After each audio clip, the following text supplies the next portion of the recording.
শ্রেষ্ঠ দোয়া এটি। নবী করিম সাল্লাল্লাহু আলাইহি সাল্লাম এই দোয়া শিক্ষা দিয়েছেন আমাদেরকে। এই সাইয়্যিদুল ইস্তিগফার পড়ার পর যদি কারোর মৃত্যু হয়, মওত হয়, তো আল্লাহ রাব্বুল আলামিন তাকে সরাসরি জান্নাত দেন, সমস্ত গুনাহ মাফ করে দেন। আল্লাহুম্মা আনতা রাব্বি, সাইয়্যিদুল ইস্তিগফারের ভাষা দেখেন। আল্লাহুম্মা আনতা রাব্বি, হে আল্লাহ আপনি আমার রব, আপনি আমার মালিক, আপনি আমার পালনকর্তা, আমি আপনার গোলাম। খালাকতানি, আপনি আমাকে সৃষ্টি করেছেন। ওয়া আনা আবদুক, আমি আপনার গোলাম।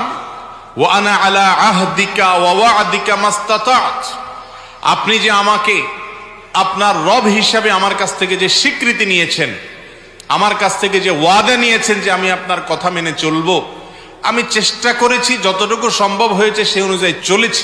আবু উলাকা বিনিআমাতিকা আলাইয়া, আপনি আমাকে অগণিত নেয়ামত দিয়ে রেখেছেন। কত নেয়ামতের মধ্যে আমি